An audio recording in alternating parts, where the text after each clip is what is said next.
Hello, hello, and welcome. You're listening to Light Sprinkles, and I'm Spring Ulrich, your host. I am here offering you inspirational healing tips and tools in springing forward in your life. And here I am offering survival skills that I'm finding useful and how I've been surviving through my life, my experience, and I'm hoping that it will serve you in the same capacity. So today I am talking about daily dancing with bubbles. Now, what I mean by that is today I had some really powerful learning. I'm always seeking wonderful nuggets and positive perspectives. And what I learned today, I really want to share with you. So today I was listening to some Abraham Hicks and Esther Hicks, if you're familiar with them. If not, you can take a look at them on YouTube. They are wonderful and inspiring, and I love listening to all of the juicy nuggets.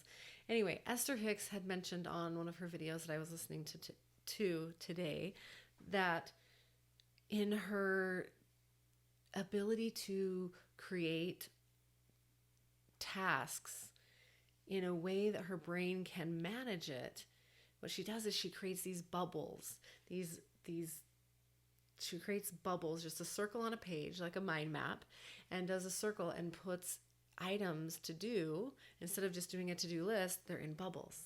And so putting it into pieces and chunks, breaking it up, say she has to pack to move to a trip. So she would place different tasks to do before taking all of the items and moving them and transporting them to the new location.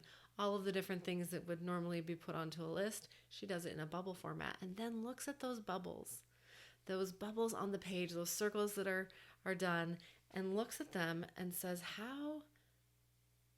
which one of these bubbles am I most interested in doing right now? Which one of these bubbles do I have the most energy for? Which ones seem the most interesting? Which ones am I drawn to? So for me, I really wanted to take that information, and I came up with really a great question: is which bubbles do I want to pop? Because I love tapping into anything that can bring more joy, anything that can be more playful. So which bubble do I want to pop? Which one do I want to just have it go? Especially if it's a task or a bunch of tasks that are feeling overwhelming or that are feeling like they're starting to pile on. And I love the mental imagery of a bubble bursting.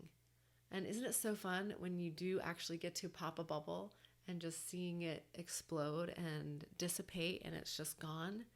So I love that question of which bubble do I want to pop now? So I'm going to try that tool on. I hope that you think that is something fun and fabulous to add to doing something different within. If you're a list maker, try it out and see if it brings a more sense of ease and joy into your checking off your tasks and popping those bubbles. What bubbles do I want to pop first? And when we can follow those nudges, when we can follow those inclinations, the intuition of what we have the energy for, what's calling our energy first and foremost, then it's gets us more into our intuition and our inner guide and knowing of what deserves our attention, what feeds us energy, what's worth our energy, and what's calling to our hearts and our souls, and what we're going to have the energy for. Because once we get that item taken care of, the next one might be set up, and the next one, to make it more easeful and in more of a flow. And really what Esther and Abraham had shared was that it really does set you up for having your life be in a more easeful fashion. That just thinking of doing the task can actually set you up as well for that neural connection of having it be easier, getting things set up and ready for that event to occur, for that finalization of the task, and get you more mentally ready. So try it on. Try the bubbles. I'm definitely going to give it a go and see how that elevates my life. I'm always looking for things that will make my experience more easeful, more loving, more joyful, and lighter, and just more bliss filled and more pleasurable. So I hope that serves you. I hope that you get something out of that. And the other thing that I really felt was really empowering and powerful today, another great video I watched, it was a TED Talk. This one was by Susan L. Adler. And the title of it was Secrets of Couples Counseling and How to Have Happier Relationships. So she's a counselor, and so she came on and did this short little talk. And in that, she came up with 3 steps that I thought were really powerful. And I am absolutely going to take this on and utilize this because I feel like it's really, it's exactly what I'm needing in my own life. And so I thought I would share it here with you because maybe someone out there needs this information and it will shift your life as well. So coming from a counselor, couples counselor, she went through 3 items. The first one is ABA, like ABBA, but without the extra B, the band ABBA. And she, of course, brought that in for helping to remember.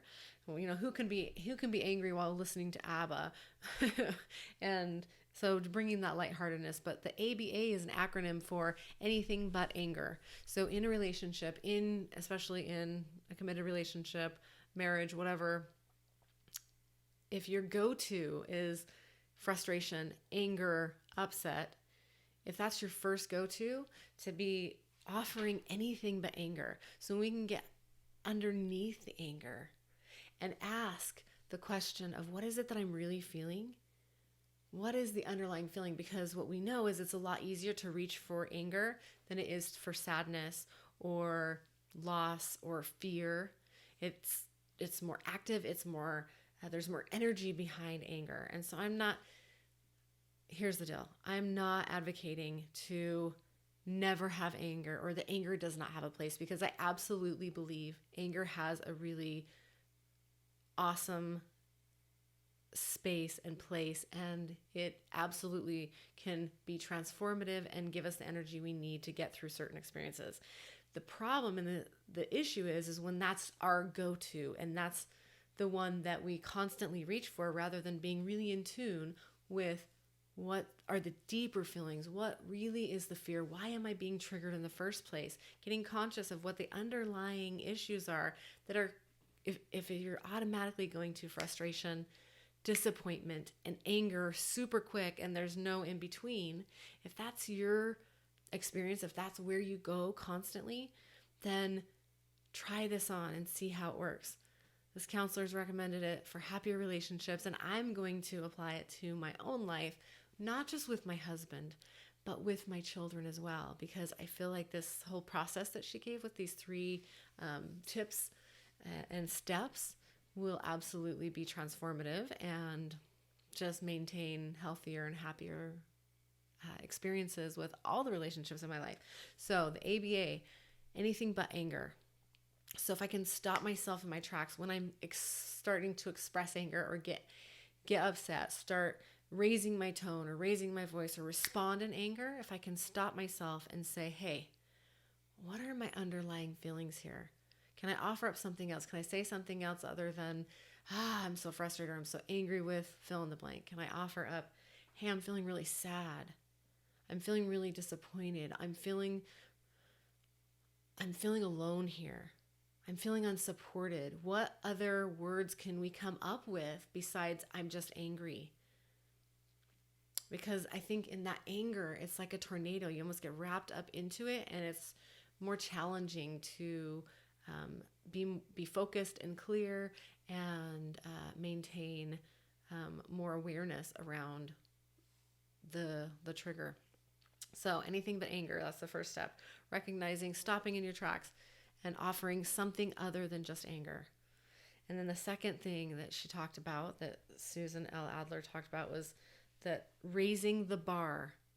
And what does that mean, to raise the bar? You take the experience and you level it up. You challenge yourself to absolutely be better. So if your partner is coming at you angry and upset or irrational, frustrated that you left the garage door open, whatever it is, right? They come at you, I can't believe you did this again, da da da, and they start getting upset or taking out whatever anger on you, and it's not even related to anything you did, but they're just angry. Maybe just taking the high road and offering your best self and saying, wow, I see that you're really upset. I really care about how you're feeling. How can I support you? What can we do differently? Asking better questions, right? Saying, oh, wow, I see that you're really upset about this. How can I help? And what she recommended was when anyone's in help, there's no problem there. When you offer help or assistance to someone, how can they be angry at you when you're offering to help? When they can see you as that you're on their side, right? If someone offers you help, all of a sudden you diffuse the situation and they're like, oh, I don't need to have my defenses up. Oh, they're offering to help. Oh, right? So try that on to raise the bar. And what she recommended is that in healthy relationships, only one person gets crazy at a time. And that is a sign of a healthy relationship, is that only one partner goes off the deep end, into the crazy zone, into the anger, or in the upset at a time, so that the other partner can be the one raising the bar and holding that space for their better selves, and how to assist in moving your partner, moving your person, even if it's a child, right? If you see your child's getting angry, upset, a temper tantrum, and if we can not just go to anger ourselves and be triggered, but look at them and say, wow, I see that you're really angry. I see that you're frustrated, or I see that you're sad, or I see that you're feeling upset that your toy was taken, or that your brother got into your room and took that item and that felt like it was very dishonoring or disrespectful. I see that this has happened. How can we express this in a better way? How can I support you? Bummer. That doesn't feel good. And just acknowledging them sometimes can help. So raising the bar and responding rather than just reacting, and challenging yourself to be better in all of those interactions. And the third thing was really powerful question. If you remember nothing else today, this one I felt was really, really, I love really good questions. And this is a really wonderful one, is what to ask your partner, to ask your child, or to whoever it is that you're in this dialogue with after you've gone through the first two steps, is what I would really love is, and then asking for what you want in that way.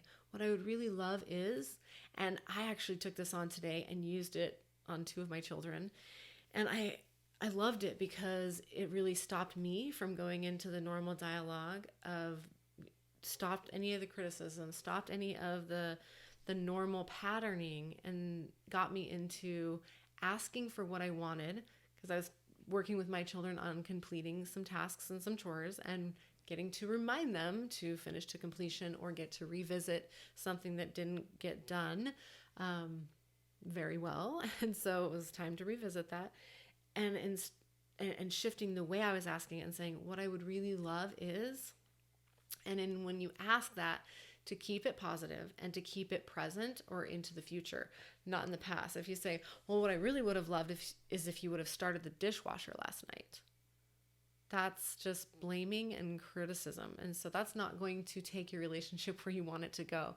If you phrase it in a way that says, hey, you know, what I would really love is for, at the end of the evening, for you to start the dishwasher before we go to bed. That really assists me in making my morning so much better. And then I just know that it's done and it's handled. And I feel so cared for and loved when you do that. Totally different tone, totally different experience. For the person receiving the request, they can actually accommodate that. They can do something about it. They can't do something about it yesterday, last night, or 5 minutes ago. What they can do is the next most loving thing. And since we all want that love in the relationship, if we can ask for it in a loving way, we can more likely get it to come back to us in a really loving way. So catching ourselves when we start to spiral into the anger, Offering something other than anger, anything but anger, opens up the conversation. Then the second thing, raise the bar. Challenge yourself to be your best, to offer your best, to empathize, and let the person know you care how they feel. Hey, just even that simple, oh wow, I see you're really upset. I care how you feel. Tell me more about this. How can we resolve this? How can we solve this? Asking good questions and just being really present with a person and getting into that empathy can assist you in raising the bar, raising your ability to be your best self. And then the third powerful step and powerful question is what I would really love is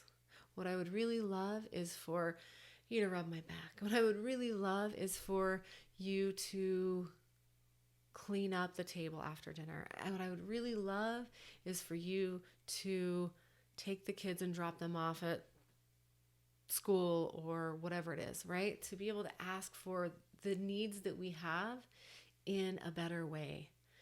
And I hope that assists you, because I just know for myself this is going to be a really wonderful thing to keep in my mind and keep on the tip of my tongue, because what I know about myself is sometimes I get into that fear that my needs won't be met unless I get loud, or unless I ask them in a way, or that even in a belief that I'm breaking, that I'm moving through, that if I ask for something, that it can be fulfilled.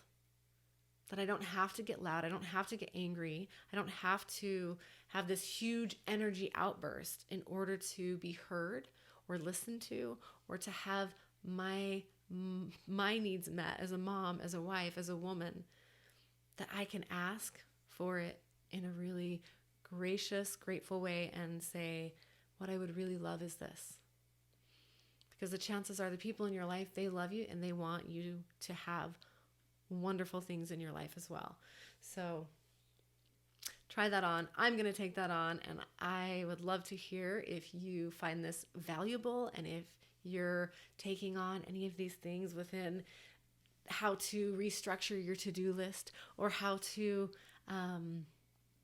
be in a happy relationship with the people in your life, whether it's your spouse or your children, and taking these 3 powerful tools into your day, into the way that you're responding and reacting to the most important and precious people in your life. So try it on, see if it brings you more peace and more ease within your life. And I hope that that really serves you. So please let me know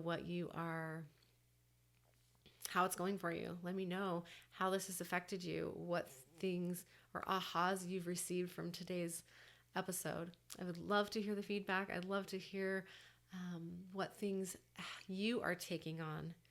And I am so grateful that you've tuned in. I'm grateful for your time and your listening ear. And I hope that this has been inspiring and given you something useful today. So I'm looking forward to our next episode. And you can find me on lightsprinkles.com. That's lightspringkles.com. And you can find me on YouTube at Light Sprinkles and on podcast at Light Sprinkles. And I'm Spring Ulrich, and I look forward to our next episode. Thank you again, and have a beautiful and wonderful, fabulous day. Bye for now. Much love and light.